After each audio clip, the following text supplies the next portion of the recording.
Hi everyone, it's Becca. Welcome back to my channel. As you know, the last episode I talked about goals and vision boards. So today I thought we would talk about time management because without time management, it doesn't matter what visions or goals you have, they most likely will not be accomplished.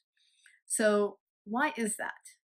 Some people might say, well, people are lazy or they just don't know how to um, they don't really want to or they're unmotivated.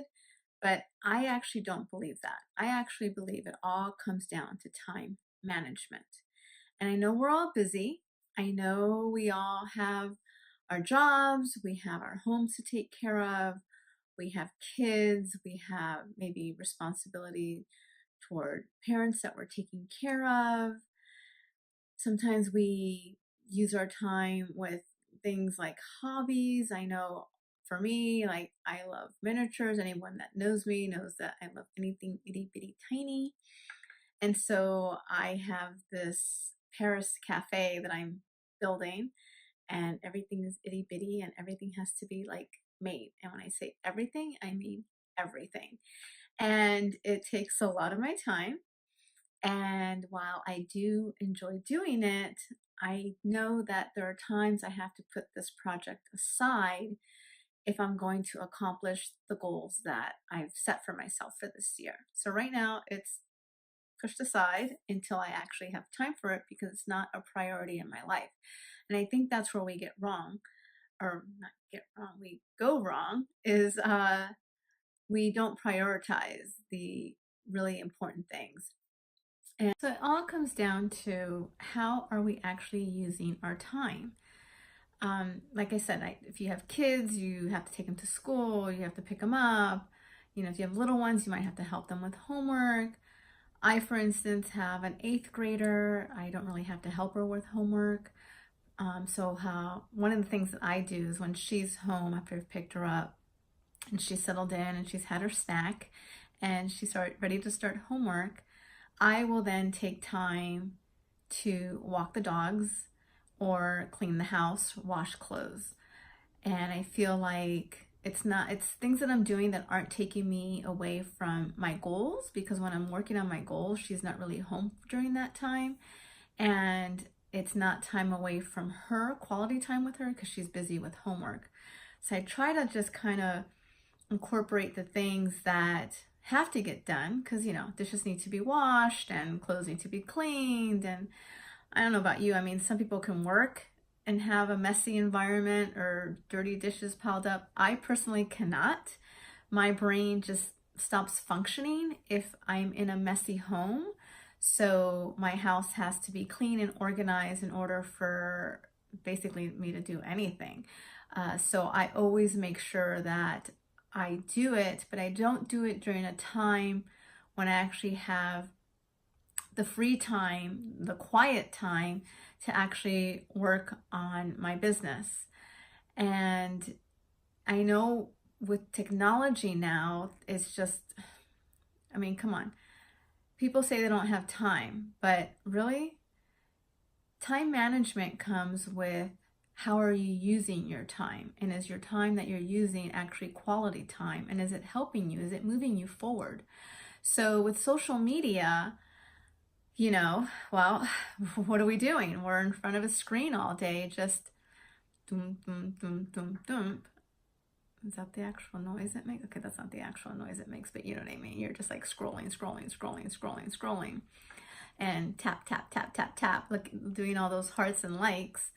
And that's really time when you could be spent doing something else to get you closer to your goals. Now, if you're a business owner like I am, then you do have to spend some time on social media, but just make sure that the time you're spending is productive.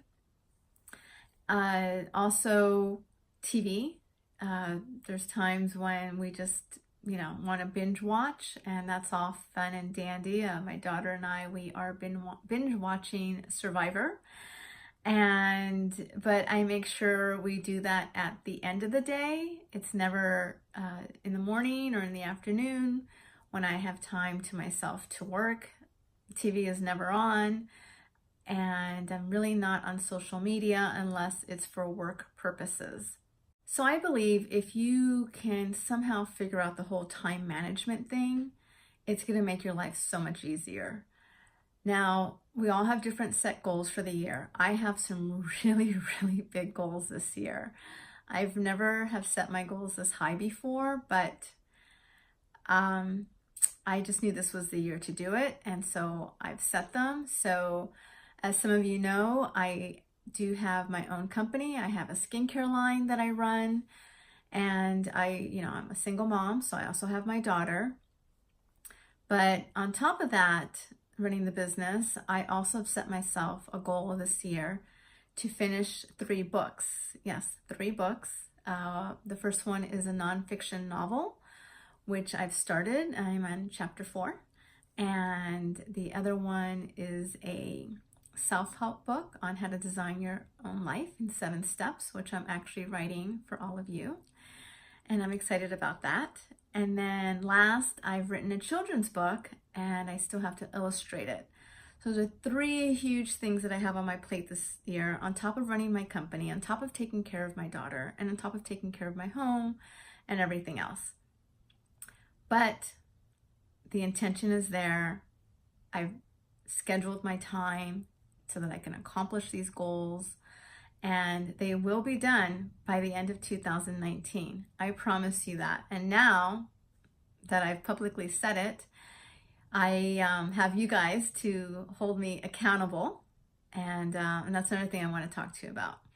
So when you're doing your time management and you're setting your goals, one thing you want to do is pick someone to keep you accountable. If you're married, it could maybe be your husband. If you're not married, it could be your sister, your brother, your best friend. It could be one of your parents. It could be anyone, but make sure it's someone that supports you, supports your dreams, your goals, your visions. You don't want a Debbie Downer supporting you or trying to hold you accountable. They're just going to end up sabotaging you. Trust me. So you want someone who's going to hold you accountable. If you don't have someone in your family or friend, maybe it could be someone at your church or some kind of women's group or men's group, if you're a man watching, that can hold you accountable. That's really, really important. The other thing is you have to write it down. You have to write it down. I don't care if it's a to-do list, if it's a weekly list, if it's a monthly goal list. You have to write down what you're going to do daily and weekly. Now, I personally have it on a 30-month planner. And so I do that every month. And the reason I like the 30-month over weekly or daily is that things come up. You might get a flat tire. You might wake up sick. Just things happen. And so I feel like if you have it as a daily or a weekly and something like that happens, then you kind of just spiral backwards. It's like, oh, I didn't get done. You start getting down on yourself. Oh, I can't do this. But when it's set on a monthly calendar, it's different, because if you happen to get sick or that flat tire or, some trip you have to take you out of town, or you're actually getting visitors, and when you get visitors and everything just gets screwy. It's nice because if days go by, or even that whole week goes by, and you didn't accomplish what you wanted to accomplish, you still have the other weeks in that month to accomplish them. So when I look at it, I don't look at it as like, oh, I didn't get it done. I look at it as like, okay, it's okay. I still have 3 more weeks to get it done. I can do it. So I think it's really important that you write it down, and I think it's really important that you find someone to hold you accountable for your actions, kind of just keep you motivated. And if for some reason you can't find anyone, I'm sure you can, but if you can't, then maybe just come back to this video, like rewatch it every time you feel like you've taken a step back or you're not moving forward. And I can somehow be your accountable person, just kind of nudging you and reminding you, hey, remember, you're supposed to be doing something. So let's work on, it's January 30th, so it's the end of the month. If you haven't started, now's the time to start. It's not too late, but if you're not going to do it now, then when are you going to do it? I'm here telling you, do it now. Just start. If you haven't done your goals, start on your goals. If you have started your goal, you do have your goals listed, then start on your calendar, whether it's daily, weekly, or monthly. I don't care. Just write it down. And then try to find someone who can just help you, keep you motivated, kind of nudge you along the way when you feel like you're falling behind. And so that's really what I wanted to talk to you about. And the last thing is kind of when you're working on your calendar, even if it's like a mental thing, see what's happening. See what's happening as time's going by. Because I feel like the more I accomplish, the more there's like a shift, there's a change that kind of motivates me to kind of want to keep moving forward. And also when you're doing your list, I recommend you do some of your easy things first. Don't try to tackle the biggest, heaviest thing first. Try to go with the easiest thing and then maybe the second or third easiest that you have on your list.